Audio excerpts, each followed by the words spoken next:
राम का नहीं, वो दुनिया में किसी काम का नहीं। ये जिंदगी बेकार है,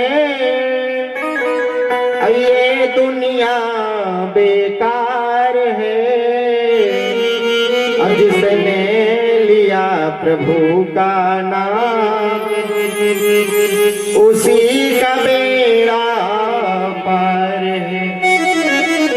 जो भगवान का भजन करते हैं ना भक्तों, उन्हीं का बेड़ा पार है। बाकी ये संसार सब नास्तरवान है। यहाँ पर पूछते हैं लोग कि आप कैसे हैं, जब तक आपके जेब में पैसे।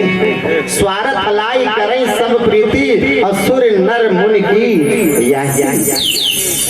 आगे के दिव्य प्रसंग में सुखदेव महाप्रभु बताते हैं, इधर सूत जी सौनकादि ऋषियों से बताते हैं कि कलयुग का आगमन हो चुका है, और इस कलयुग के प्रभाव से बचने के लिए राम नाम नौका का आश्रय लेना चाहिए। तभी बेड़ा पार है, तभी सुख और शांति व समृद्धि आपके यहाँ आएगी, केवल प्रभु के नाम से।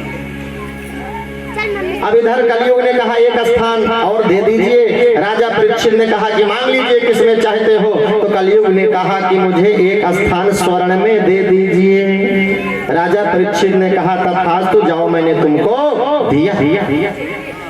अब उस समय वो स्वर्ण का मुकुट पहने थे, जैसे स्वर्ण में स्थान हुआ वैसे कलयुग का वास मुकुट में भी हो गया। बुद्धि को पलट दिया।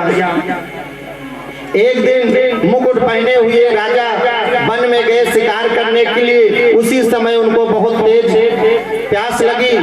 अब प्यास को शांत करने के लिए समीक मुनि के आश्रम में पहुंचते हैं। आवाज दी, अरे महात्मा जी, मुझे प्यास बहुत लगी है, मैं राजन, हमारी प्यास को शांत करो, हमें जल पिलाओ। अब समीक मुनि उस समय ध्यान अवस्था में बैठे थे, हरि का भजन कर रहे थे, ध्यानस्थ थे। उन्होंने नहीं सुना। अब राजा परीक्षित को क्रोध आ गया। पहुंचे अंदर, जाकर के क्या देखे कि ऋषि बैठे हुए हैं पर हमारी बात को नहीं सुन रहे।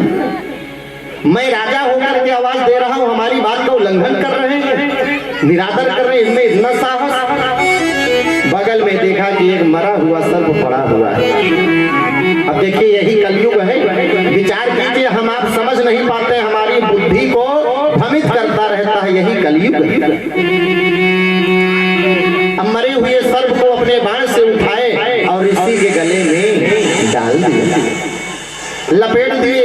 यह दृश्य को वहां खेल रहे बालकों ने देख लिया और जाकर के समीक पुत्र श्रृंगी को यहाँ बात बतलाई। श्रृंगी ने जब इस बात को सुना कि एक राजा होकर के और हमारे पिता का अपमान किए हैं, वो तुरंत नदी में सरोवर में प्रविष्ट हुए और जल लेकर के राजा परीक्षित को श्राप दे दिए। हमारे आदम तक्षका सप्तमे हनि अदम क्षयते अस्मकुलांगरम चोदितो में तत्र द्रुहम। अरे बलात्कार, एक राजा होकर के तुमने इतना बड़ा दुस्साहस किया।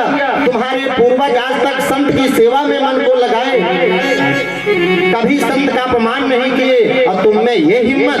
जाओ मैं तुमको श्राप देता हूँ कि जिस मरे हुए सर को लपेटे हो तुम, वही मच्छरनाग आज के 7वें दिन तुम्हारा काल बने।